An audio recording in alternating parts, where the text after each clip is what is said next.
5 a.m. Valentine's night. And there's trouble at a town centre nightclub. A bouncer has already been stabbed in the thigh. As another bouncer goes in to sort things out, the fight spills onto the street. Tonight, inside Britain's knife crime epidemic. Cut the main artery to my heart. Families in torment. It's a tiniest wound, and you would never think so much blood could come out of something like that. Close calls. You bleed to death in 7 minutes, and the average for an ambulance to get to you is 8 minutes. The truth. I know people, including myself at one time, that would have said I feel naked if I don't have my knife on me.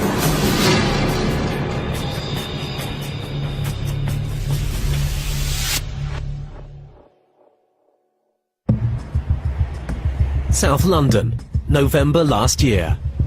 The police are after a murderer, a teenager accused of stabbing another teenager to death. We're working in conjunction with the murder squad and another lead that they've got regarding the gentleman that we're going after this morning. 322 people were stabbed to death in Britain last year. Increasingly, the victims are teenagers caught in a spiral of violence. It was a very savage beating for a young man. He was struck with weapons and implements, and he was stabbed several times. Youngsters who've become hooked on gang culture and knives. He's known for weapons, gang membership, possession of a stun gun. He mixes with the people that he shouldn't be mixing with. And as I said, he's known for violence, he's known for gang-related violence. And that's not something that we tolerate. Open the door, please. Open the door, please, or we'll open it for you. Okay, right, we've got life. Good morning. In London, 28 teenagers were killed last year, leading the Metropolitan Police to make knife crime, rather than terrorism, their #1 priority. Yeah, hello mate. Come here. You're under arrest on suspicion of being involved in the murder of You don't have to say anything, but it may harm your defence if you fail to mention when questioned something which you later will ask on court. Anything you do say may be given in evidence. No. Don't say anything now, mate. Right, well, where's your phone? You're the only teenager in the whole world who hasn't got a phone. It's broken. Your phone's broken, it's up there, is it? That's lovely. Right, if you stick that on. This film will bring together those involved in the growing death toll. The police, criminologists, relatives of the victims, survivors, and the accused, to try and find some answers. There has been a shift in the nature of knife homicide in particular, with a sharp increase in the number of young victims. In London, in the last year, the number of knife victims about doubled. It's 2:30 a.m. East London. These three men have just left a nightclub, heading for a car they've left nearby. A CCTV operator is tracking them because he thinks they could be vandals. This is 17-year-old Michael Lynch, a burglar on bail, who is about to become a murderer. The punch is unprovoked. Lynch joins in, but he isn't only using his fists. He has a knife in his pocket, and just out of sight of the camera, Lynch stabs one of the two men in the heart, fatally. The stabbed man is a 20-year-old student from Essex, Daniel Pollen, on a night out celebrating his best friend Andy Griffith's 20th birthday. Daniel tried to protect Andy, and then when they turned on him, he puts his hands up. That is a peaceful gesture. It's not violent. It's not like he was going to attack them. He put his hands up as if to say, "What do you want?" And they still attacked him after doing that. Now Lynch turns on Andy, stabbing him in the chest and back.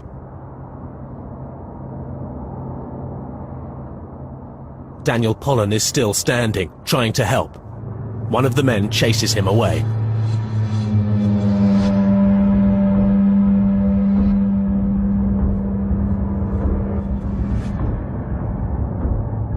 The three attackers drive off, heading home, only 40 seconds after the attack began.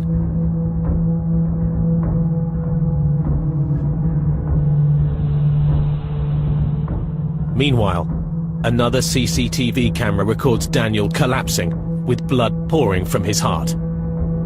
Andy Griffiths is now on his feet, barely conscious, also bleeding heavily. But help is at hand. Not the police or ambulance. Daniel's sister, Kirsty, has arrived, as arranged, to pick him and Andy up from the town centre. As we sort of pulled into the brewery car park, you can sort of look across it, and I was like, oh, I can't see anyone, so I thought I'll like get my phone out and call him. And sort of as we just turned around the corner, my sort of headlights picked up, and he was just sort of lying in the middle of the road, like not moving. And I sort of stopped the car, and it was just like blood everywhere. So me and my friend jumped out of the car and we like called an ambulance. His eyes were open, but he wasn't like responding to anything we were sort of saying to him. There was just a tiny cut in his t-shirt, and it was just the most tiniest wound, and you would never think sort of so much blood and could come out or something like that. Within minutes, police and ambulance are also on the scene, trying desperately to save Daniel's life. Daniel was stabbed once, Andy Griffiths 4 times. The first blow broke Andy's jaw, knocking him out. Neither he nor Daniel know the men who are attacking them. The first thing I remember was feeling this almighty pain in the right side of my face, and then the next thing I saw was Michael Noka pulling the phone away from me, and this sort of punching motion, sort of someone hitting me in the back. The someone was Michael Lynch, using the knife he'd punctured Daniel's heart with. This time, Andy didn't pass out and watched as the 3 escaped. I was sort of laying on my side, saw a car in the distance with the door slightly ajar, someone looking out of it at me, making sure that I was down and not able to get up. Andy still has no idea he and his best friend have been stabbed. So the car went speeding off. I managed to get myself up, thinking, where's Dan? Is he in that car? Is he somewhere around here? What just happened? And then I was thinking, my chest really hurts. So I looked down, and then I was just pouring with blood. I knew I'd been stabbed then. In shock, Andy Griffiths staggers off to find help. Initially back to the nightclub, and from there to an ambulance which took him to hospital. As he lay in the ER, Andy realised the person in the next bed was dying. So I was saying, is that my friend? Is that my friend? Getting really irate with them because they weren't, I could tell they weren't telling me something. I tried to pull out all my drips.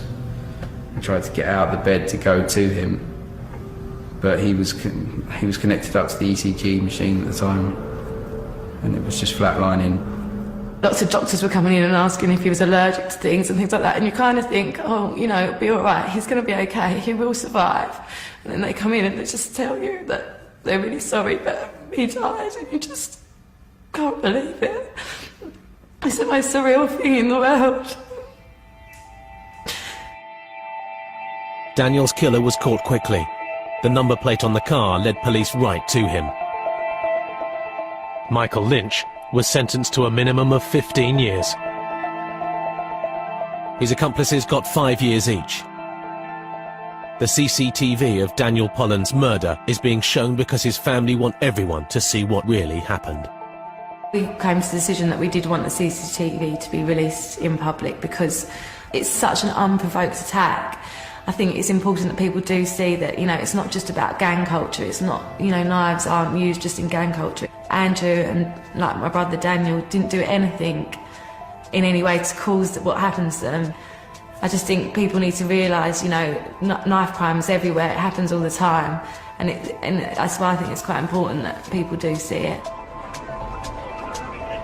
We just stated there was a large group of youths hanging around outside and inside the location, all wearing hoodies. Believe some of them were underage. We'll just have a look, just see what's going on down there. The police's main tactic to prevent stabbings is stop and search. Last year, this led to nearly 6,000 arrests in London alone, with over 3,500 bladed weapons taken off the streets. Stop and search is obviously a very valuable tool, because if we're not out there and we're not implementing that search power, then there's absolutely no reason why people aren't going to be willing just to arm themselves for any reason.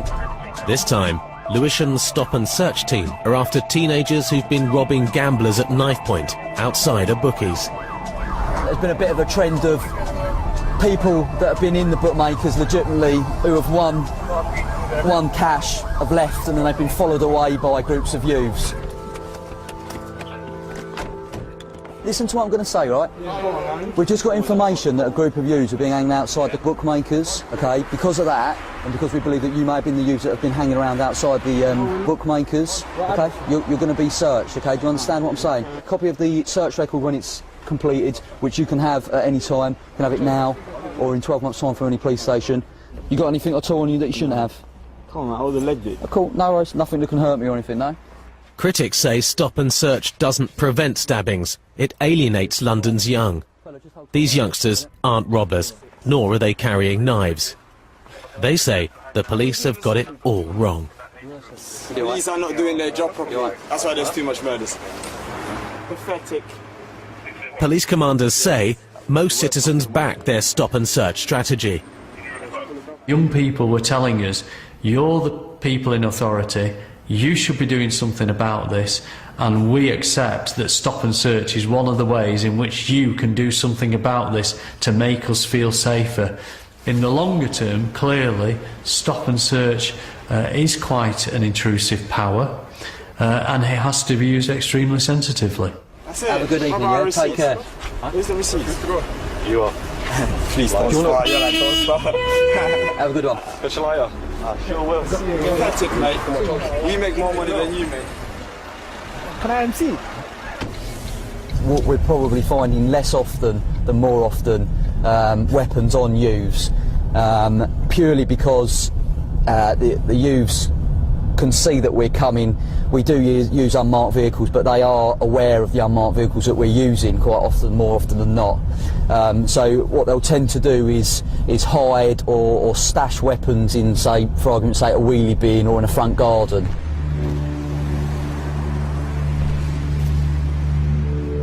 In some parts of South London, stashing knives doesn't always work. In Croydon, the police have a way of finding them. His name is Kaiser. Nice. It was kind of stuck in there. It was just, the blade was kind of half stuck in the mud. It's only been there overnight. Classic example of why this area is chosen by us. It's used as a cut through. We know gang members and groups do use this area, and this just sort of vindicates that we're taking this tactic. Just found by the dog in the corner. Now that is a typical sort of weapon that we would expect to find in this area. I must admit that it's a bit surprising around the axe. I wouldn't have expected to find the axe, but certainly this is the typical sort of item and the typical sort of thing that a lot of the young youths are carrying. Simple kitchen knives, small, easily concealable. It isn't only bladed weapons that Kaiser has a nose for. See all these notches there? Clearly not being used for baseball, is it? Don't think balls do that sort of mark, so that actually is a very, very good find.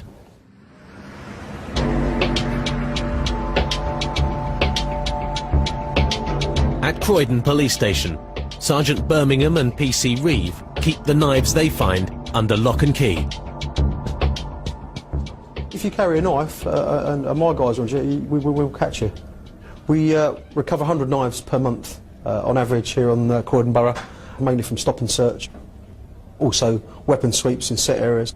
The knives such as the Gurkha knife, the samurai knife or sword, but it is the kitchen knife. The kitchen knife is pivotal. It is the most common found knife or implement that we discover on the streets. They are readily accessible, they're easy to purchase and they're easy in the home to pick up before you go out the front door. Sometimes if a guy or a lady's carrying an item like that, they'll make up a cardboard sheath and that can be carried in their waistband. A knife can be carried around the waist in the belt. We've also had incidents where a knife like that can be carried under the shoe. They'll take the shoe off and that can live under the inner sole of the shoe. If you're worried or concerned about your son or daughter, engage your child before they go out. Please check your kitchen, make sure there's nothing missing. Getting people to report missing knives, or people who have them, is easier said than done.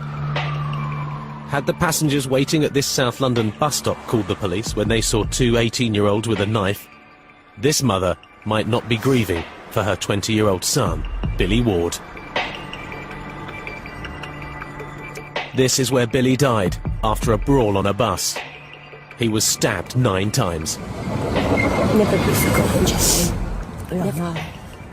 His assailants were caught on CCTV minutes beforehand as they waited for a night bus due at 3 a.m. Starfield Badzer and Junior Labango were openly aggressive. Labango was brandishing a knife at the bus stop. Badzer was there as well. He was goading people. Several people saw the knife and no one called us. If somebody had called us on the night, potentially we could have prevented the murder of Billy Ward. Billy Ward got on the bus at the next stop. The internal CCTV recorded everything that happened. Trouble started almost immediately. Badzer squares up to Billy Ward, his baseball cap touching Billy's head and his finger jabbing in Billy's face. Badzer began to pick arguments with other passengers, and more specifically Billy Ward. That resulted in a physical altercation. Another passenger intervenes to move Badzer to the front of the bus, away from Billy. The pair then turn their attention to stealing from a sleeping passenger. Then, as Badzer prepares to get off the bus, he has another go at Billy Ward, and a fight starts. Labango had the knife. He and Badzer were goading people on the bus, so it was my belief that they were prepared to use the knife if they encountered trouble. At the stop, the punch-up spills off the bus and onto the street. Badzer grabs Billy Ward in an armlock before dragging him down an alley. Labango follows. Seconds later, Billy Ward emerges from the alley and then collapses, having been stabbed many times by Labango. It was 9 stab wounds, a relentless attack with a knife, and unfortunately the fatal knife wound pierced Billy Ward's heart, and he stood no chance. The CCTV images helped convict Labango and Badzer of murder. Now both are serving a minimum of 18 years in prison. And that's all out, and it, Billy, the justice.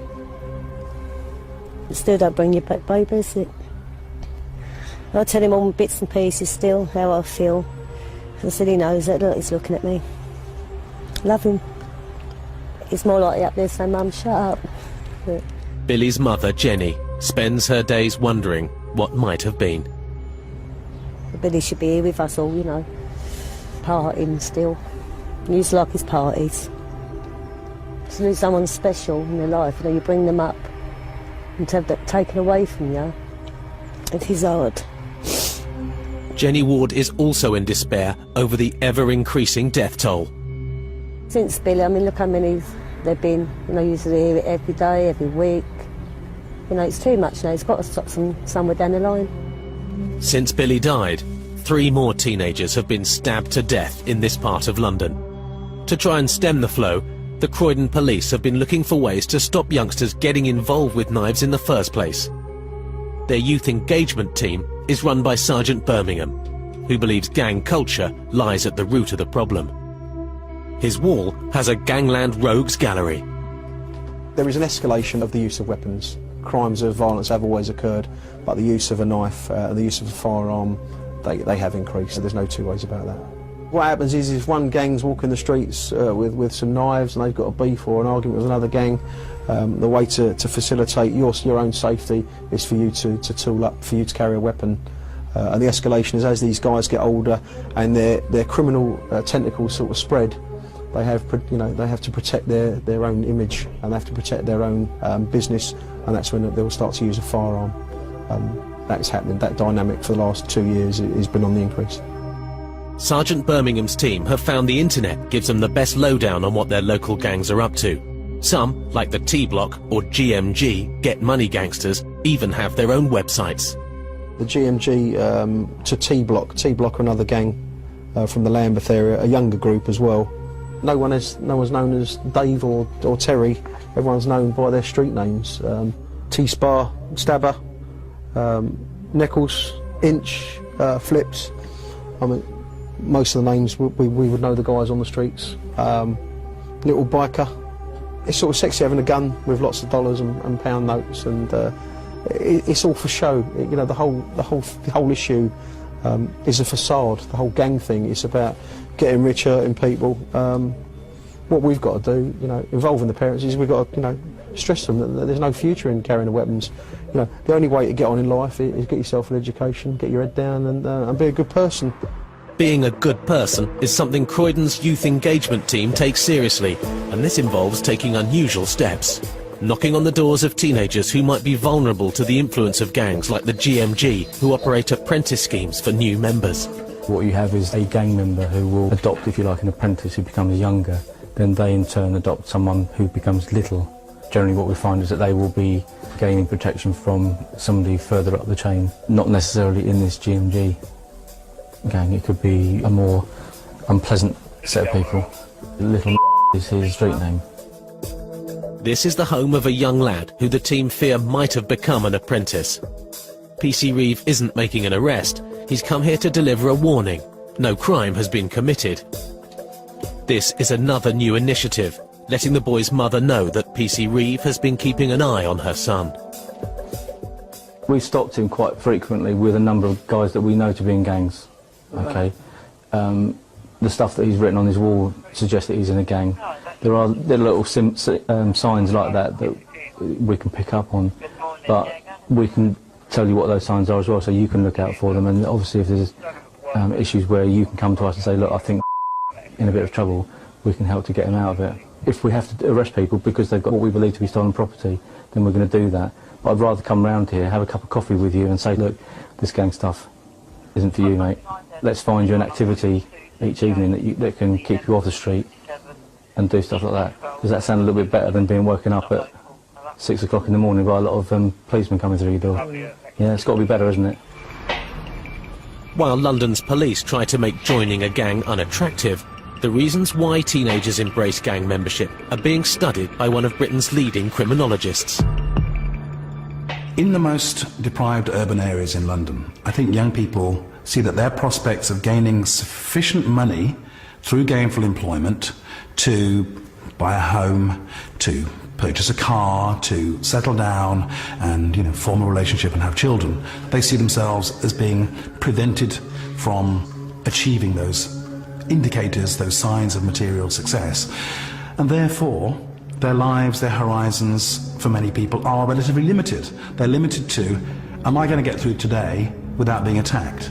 Am I going to get from home to school, or from home to the youth club, or from home to hang out on the streets without being attacked by other young people? Am I going to survive today without somebody disrespecting me? Professor Bowling's research shows that some young people see a gang as the only way to be part of a family. When somebody says, you know, join our clique, join our crew, we'll protect you, we'll be your homies, we'll be the people who you can hang with, we'll be like your family, your fam, the people that will look after you and protect you, and will give you a sense of self-esteem and protection. In that context, I think that however reluctant they may be at first, many young people will choose the protection and the safety of a gang, and will choose the protection and the safety that they feel of carrying a weapon. Teenagers who carry weapons are usually reluctant to talk about the reasons why. An exception is Alika, age 17 and a former South London gang member. I know people, including myself at one time, that would have said, I feel naked if I don't have my knife on me. Take my knife off me, and I don't feel right. I don't feel right. I feel like it's part of me, and that's not a joke. Guys who strap it to their legs at a young age, they get a rubber band. The first thing they're tying up is not a picker, it's not a stack of money, or they're not tying up a rubber band bolt. The first thing they're learning how to tie up is, how can I tie this rubber band around my leg and around my knife, keep it in place. And they love that. Alika no longer runs with a gang, or batch as he calls them. Nowadays, he tries to steer fellow teenagers away from knife crime. But he remembers only too well the time he was the batch apprentice, given a knife by a respected gang member. I felt the power when I held the knife. When I saw it, when I looked at it and I knew who had held it, and obviously by now I was rolling on some sort of badge. And I know that the person who had it before me is someone that already holds respect to the badge. It made me feel like basically he's giving me his respect, he's giving me that responsibility. And he's like, yeah, I could trust you here. Being trusted with the knife was one thing. Taking it along to fights he got into, quite another. If I had been carrying a knife on a situation where I actually was to get into a fight and I got blood rage, I would have definitely done it, because when adrenaline goes in, you don't know what you're doing, you don't remember. And that's a lot of the things that happens with the young youth nowadays. And that's the thing that people don't realize. You carry it on you, you're most likely going to use it if case that situation comes along. Where back in the day you would have punched someone, you won't punch someone this time, because your mind is much more smarter than that. Your mind will be like, hold on, you got it on you, quickly, flick it out. By the time you realize, you're already getting some sort of sentence thrown at your face. The sentence for adults who take a knife onto the street is up to 4 years in jail. The crackdown on knife crime is also pulling in shopkeepers who illegally sell knives to teenagers under the age of 18. They're not being targeted by the police, but by trading standards officers who use unconventional methods. A 13-year-old boy is going undercover to try and buy knives as a test purchaser. Primarily this morning we're concentrating on the sale of knives. If it were a natural scenario where you were going in to buy something, how would you go about it? Would you just pick up a knife, or might you pick up other items? The 13-year-old's mission is to find out who sells knives to underage children and who doesn't. If anyone asks you how old you are, you say you're 13, right? It's a bit of a detective job. You don't want to be twigged that you're involved in an operation. The whole operation is being secretly filmed for evidential purposes. And in the first shop he visits, he's able to buy 2 kitchen knives. He wasn't asked any questions, nothing at all was asked of him, and he simply purchased the items. In the second shop, the undercover teenager is able to buy a knife with a 4-inch blade. Can you confirm you just sold that? Yeah. In shop number 3, the boy goes for the biggest blade he can find. It's particularly worrying as the age of our test purchaser is only 13 years old, and he's able to quite readily buy this item, a grip jab saw, which looks lethal. With the evidence in the bag, the trading standards team can move in. I presume you're obviously aware then it's an offence to sell knives to children under 18 years of age. Shopkeepers who illegally sell knives to children can be fined up to £5,000. We've run over 1,300 trading standards operations, and about 3 in 10 of those operations have led to us being able to buy a knife, or a young person on our behalf buy a knife. So we think that's quite worrying. What we've done about that is ministers and myself have had in the British Retail Consortium and the industry to some very productive talks, and there will be a pledge coming out to clamp down on it by the stores, so we should expect to see an improvement.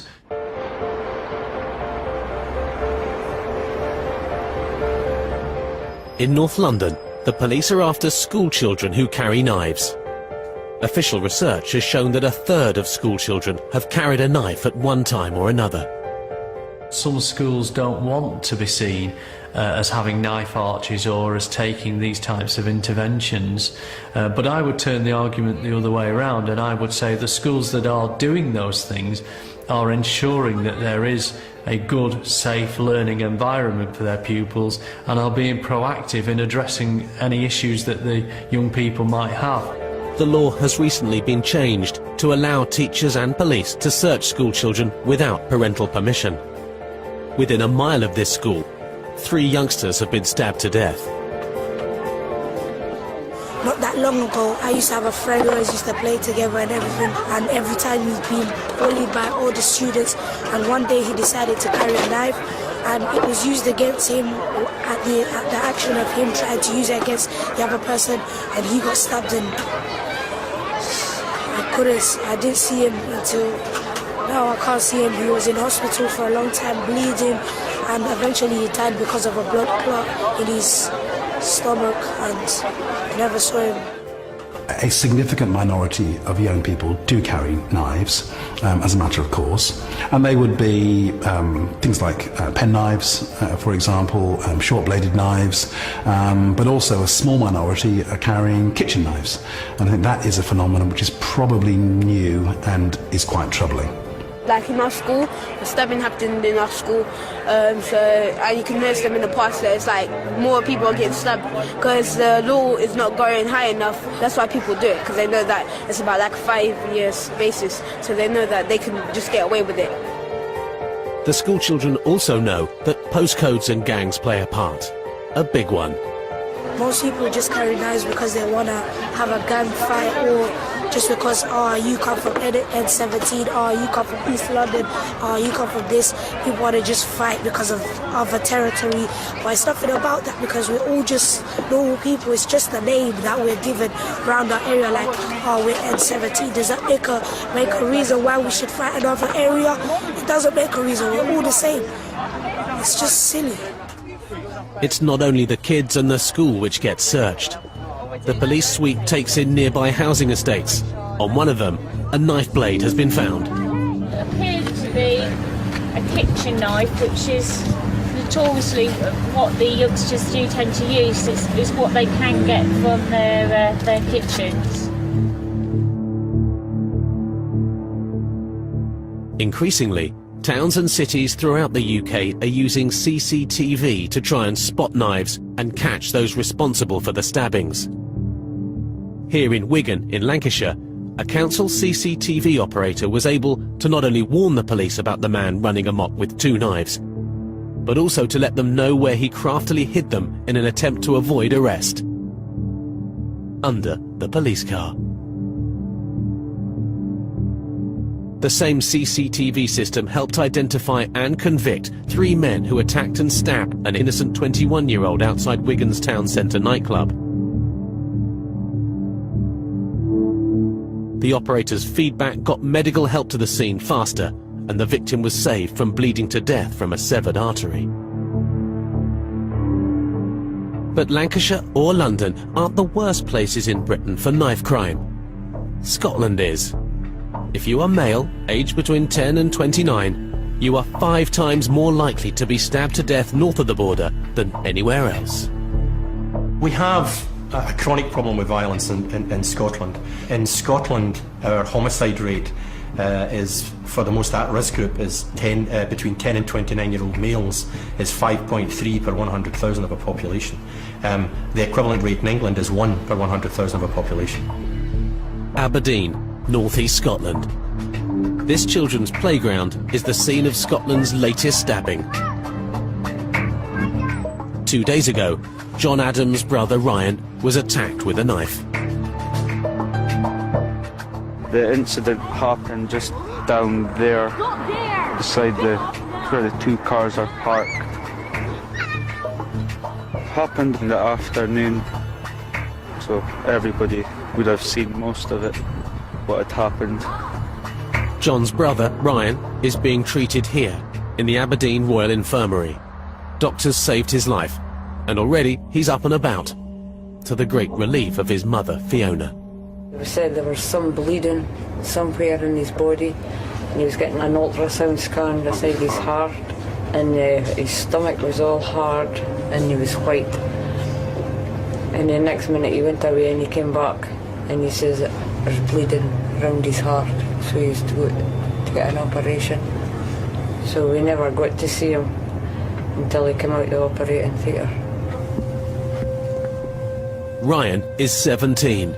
These wounds were inflicted just 48 hours ago. He was stabbed 4 times. My heart's like right here.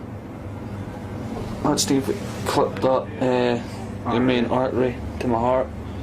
Then I just had a little stab wound there,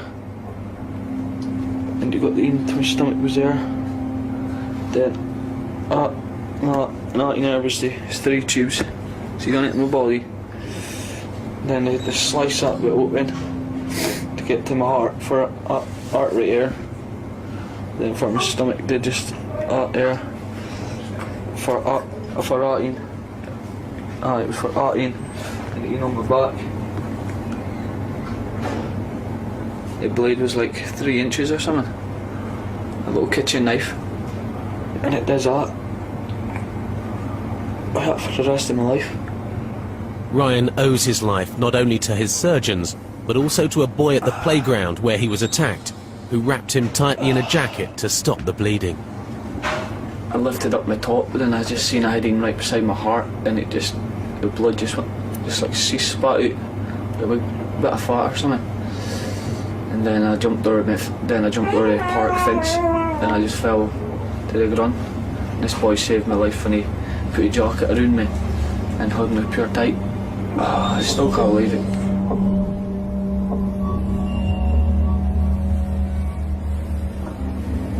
It was just nearly doing my life away. Aberdeen is not the worst place in Scotland for knife crime. Glasgow is. It's also the murder capital of Britain, with more killings per head of population than London. We have 3.5 times the number of homicides committed by using a knife than anywhere else in the UK. 3 times means around 40 fatal stabbings a year in Glasgow alone, with a further 214 attempted murders with knives. Almost all are gang-related, statistics which some Scots take for granted. We call that recreational violence, and it's based around territory. And the territories that we have and the gangs who operate within them have been there for 40, 50, 60 years. It's the same gang names. They fight in the same areas. And they will fight and attack you because you don't come from that area. We have probably 100 and odd gangs in the west of Scotland. In one area of Glasgow, in the East End, we've got 55 gangs. We've got about 700 members of those gangs, and they'll range in age from 12 up to early 20s. Matthew McAllister, 16, and Dennis Scott, 19, live in Glasgow's East End. They also know all about the gangs. Dentoy, Baltoy, Provi, Drummy, Agro, Skinheads, Tom. Over here's Skinheads, this is Wellhouse, and mostly the bottom part, it's the worst, that's where mostly all the fighting that happens. It's Tom and Skinheads that hate each other the most. Some of them can get slashed, some can get stabbed, or else you can get chopped with a sword or something. If you were going to walk through there, then you would need to have something on you. Somebody shouting at the bus, a fanny. The territorialism that underpins these Scottish conflicts is being studied by Professor Keith Kintray at Glasgow University. He's discovered that the battle lines get drawn at an early age. These maps represent a particular part of Glasgow, and they were drawn by young men who were attending the same school. The main road goes down the middle, and for this guy here, he feels safe in his home territory, which is the area marked with the red boundary, and the other side is where it's unsafe, which is marked don't go on here. And for this guy, it's safe on this side and it's unsafe on this side. It's a mirror image of that one. These territories are both very, very clearly demarcated. Can't you cross that road and can't you cross that road? No, you can. So can't even go to the garage along you. You go down to get a packet of fags or something. You've got a barrel running there chasing you, so you have. The threat from the Bar L gang is bad enough when you live across the street. It becomes positively lethal when your parents split up and move house, putting you into enemy territory. My dad moved to Bar L, so he did, and my ma kicked us out and I had to go stay with him. And they knew that I was very risky. They smashed my dad's motor up, put his house windows in, so then my dad kicked us out. He wanted nothing to do because it was causing him hassle, so my ma took us back in. Can't go nowhere. I got done with what's it called? Stanley. I got caught earlier, so I did a police bolt. I just grabbed us, I had a Stanley in my pocket. I got done with that. See the day that happened to me, that was it, man, bang. Never out again, I sit in the house now. If we're in here, we're alright, nobody'll say nothing. Maybe besides if any, like, these people see anything happening, they'll run there and help you, so they will. It's just that, man. If you've got other schemes, you'll probably take a knife or something with you to keep yourself safe, know what I mean? So that's for. Sometimes the motivation for joining a gang is as simple as because that's what you do. That's the norm. Because your big brother's in the gang. Because your dad was in the gang or your uncle was the gang. Or you don't have a choice, you've got nothing else to do and it seems I'll just, my friend's in the gang, I'll do it. So I don't know that young men make that conscious decision that it's about to start. Sometimes there isn't a choice in it, it's what's there. What's here now, in this part of Scotland, is an escalating horror, involving weapons even more powerful and dangerous than knives. They're jumping about with taser guns and all that now. The actual taser guns with the polish shows have got in that now. But like big machetes, like blading, it's about that size. I was fighting with Trossach Street and that. We were running round a corner and a wee guy ran round. Whacked us with a big sword. I see that on there. That was on a bus that bit. Somebody ran up, bang man, away again. Any day per man, could have hit an artery or anything man, but stuff happens. Stuff happens all the time here, and not everyone walks away with just a scar. Hi Scott, only me. How you doing, Dad? Not bad, yourself? Aye, great. Brilliant. You shoving the kettle on? I don't know. Alright. 7 years ago, Scott Breslin was an active teenager, but since being stabbed at the age of 16, he's unable to use his limbs and needs constant help.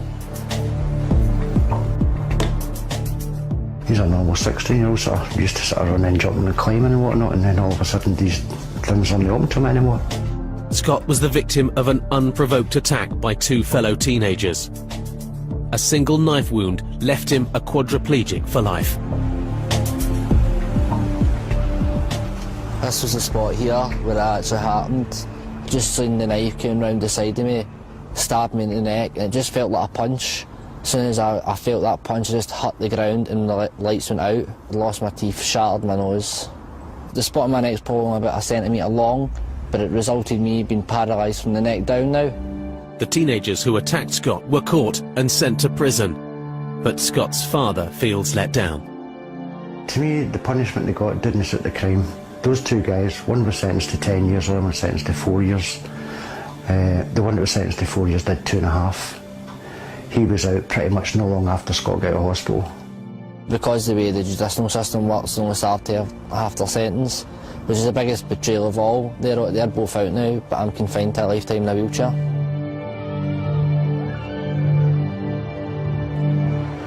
At one of Glasgow's biggest hospitals, doctors treat over 700 knife injuries every year. Most are truly horrific, even when you know the victim survived. Quite clearly is a knife sticking into this man's back. This is within what we call the cardiac danger area, and you know the lungs are there. There is the major artery from the heart there. You can actually reach the heart there or the aorta, and that can be a fatal injury very, very easily. Rudy Crawford is the senior consultant surgeon in the A&E department. He's seen every kind of knife injury. Machetes are very popular. They used to sell them down the barrels for £3 or £4, you know, and it's surprising the number of people that carry them about their person. Here's our other machete injuries, which has gone right through the muscles on the back, right down to the rib cage. The catalogue of injuries is testament to the skills of the surgeons and a damnation on those who inflict them. Over the years, I've almost been driven to despair at the frequency and the prevalence of the violence that exists, you know, and particularly at nights and weekends, and a lot of it involves alcohol, and sometimes you despair for humankind because a lot of it is just sheer barbarity. Many of Glasgow's stab victims do not even tell the police what happened to them. In our experience, at least a half of them are never reported to the police, and in some cases, you know, up to 70% may not be reported. Dr. Crawford has been treating stab victims for 30 years.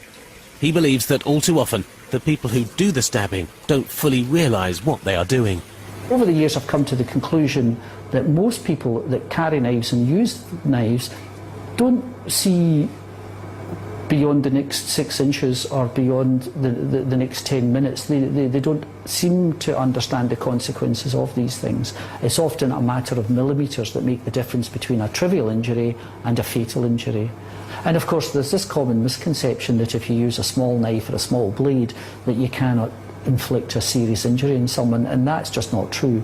I mean, I could kill you without any problem with a half-inch blade, there are major blood vessels very close to the surface of the body, major organs that are very easy to reach even with short-bladed weapons. And of course, if these people don't spend years studying anatomy like I have, they don't know how to avoid these things. Avoiding knives in Glasgow isn't easy. These young men are here to pay tribute to a teenage friend, nicknamed Biscuit, who was stabbed to death, possibly by accident. Biscuit, rest in peace. I don't think it was meant, but it was just, it was like arguing with somebody and somebody just knifed him and it was right in the heart and he died. So that's just the mention there. Biscuit, rest in peace. What age was he again? 18. But she, it was somebody we knew that done it. So the way it affected us was kind of gutted and all that and whatever, all that, but that's about it, I can only tell you. But the honesty doesn't extend to calling the police or telling them who did it. You don't grass, you can't grass. It's one thing nobody can do. Is this someone that's... You don't do it? If you're a grass, then that's it, man. You're an outcast, that's it. And done.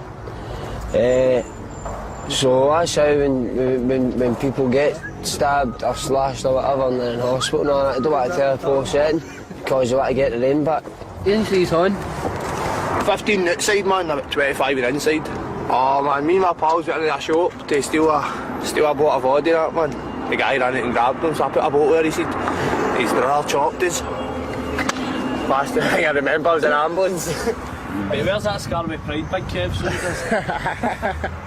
Hey, where's it like a Rolex? Show me where you got shot. Aye. This is his black marks. Where it is, yeah. Kitchen devil right through there. Yeah, through the other side. What else? Don't know what else to say. He's been stabbed, he's been slashed, he's been shot, he's been shot, he's been shagged. And I've been jailed. The laughter conceals a terrible legacy. A generation or more of Scottish men who have lived to tell the tale of their own stabbings. Take a walk down most streets in the west of Scotland and you'll pass some young man or some older man who has a severe facial scar, and that will inhibit them for the rest of their lives. I don't know what they're standing with an open razor. That happened to me, they could give me on my lip. They're there, right up. You know what I mean? So I don't know. But done it. I know the fact it done it. Would you employ someone with a scar like that? Kind of a serious effect in relationships? How would you have a good relationship with that? It's a see it with you know a woman, for instance, those personal relationships, or even friendly relationships with other men and peers. How would you relate to them? And the thing is, when you look at that man, that's what you think. But the truth is, if he has a scar on his face, he's a victim. I was held down. My eyes were shut. I was steaming. And they try to make it on my face instead of my body, because I don't look at my body every day. So that's more or less very simple. Just to show it, just to show. Get a wee fella there, right? He's probably going to grow up to be running about the gang and drinking and running about the streets and beating people up. It's just the way it is. It's a knife culture. Britain's knife culture finally reached critical mass last September, when 2,000 people took to the streets of London to demand tougher action against knife crime and an end to the killings. Actress Brooke Kinsella, whose 16-year-old brother Ben was stabbed to death in July, was one of hundreds of bereaved relatives on the march. as was Damilola Taylor's father, Richard. And in Hyde Park, Brooke Kinsella's fellow actress Linda Robson added her voice to the campaign. We are all here today to remember the families and loved ones who have been victims of this horrendous knife and gun culture. It wasn't only Londoners who took to the streets to hear one of Britain's leading anti-knife crime campaigners call for peace. Peace is your business, my business, everybody's business, and we must fight for the sake of our children. That's my word to us as one. Not just in London. I know we've got mothers from Birmingham, we've got people from Manchester, we've got people from Liverpool, we've got people from Canterbury, we've got people from all over Great Britain. This is us united as one. There's something about the British public who may never have been able to stand with all those families that have lost loved ones, but being able to say, I'm coming out of my hub, I'm coming out of my little corner, I'm coming out of the comfort of my home, and I'm standing here with these hurting families to say, I stand with you in your grief, I stand with you in your pain, and I'm here to shout out loud and clear, we don't want this. Joining the United Front was Caroline King-Onzilla, the mother of Oliver, a South London teenager stabbed to death less than 24 hours before the march. This woman, how many of you remember Oliver? The young boy who got killed just on Friday. That is the mother of the latest youth victim of this wickedness in our city. I just called them last night. I said, there's a walk. I hope you can come. Immediately she came out with her family to come and take a stand to say, in spite of her pain, we've had enough of this. And this has to come to a stop. Some mothers may say the pain is too much for me, I can't come out, I can't come into the public, I can't take a stand. But when I saw her there, I was so elated, and asking her to come to the stage was just so special. That was a moment for her, and for all of us, a moment of courage. Oliver King-Onzilla was 19, a prize-winning footballer. He became the 20th teenager to be stabbed to death in London last year. His funeral became another rallying point.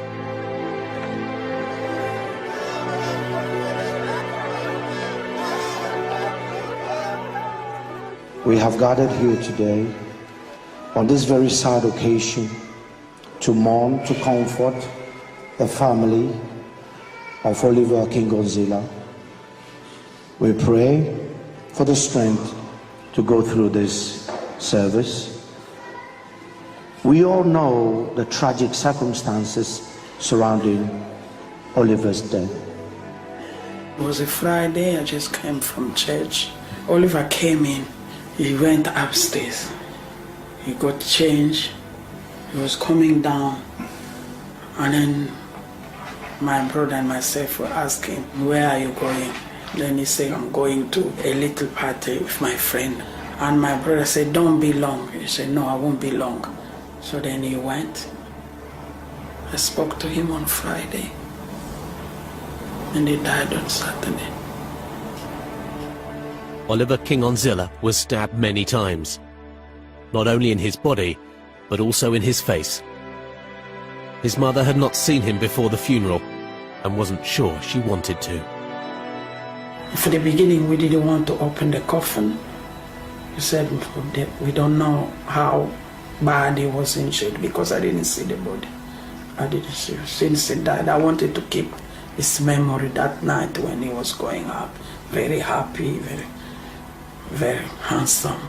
But Caroline knew the funeral would be attended by many young people, and she saw an opportunity to send a message, one intended to shock. In another way, I wanted them to see. I was thinking that if they open and they see all those injuries he had on his face, to see what your action can bring as consequences in the life of people. By making her son visible in an open casket, with his facial injuries there for all to see, Caroline King-Onzilla hoped he would serve as an important deterrent to anyone thinking about carrying a knife. Having that coffin opened up, in spite of the fact that he'd been stabbed in the face, and again, that seeing his face, and it was very challenging for so many people. But I think that some young people, 1, 2, 3, or 50 or 100, I don't know, would look at Oliver and say, this is not what I want to do to another human being. This is not how I want to end up. And whatever they need to do, her message was to just try to deter people from killing. Her son was a great kid and didn't need to be killed. And that's the message she wanted to get across. You don't need to destroy and steal lives. If you walk on the street carrying a knife, can you look at me eye to eye? You will never have peace. Where are we going? Something has to be done.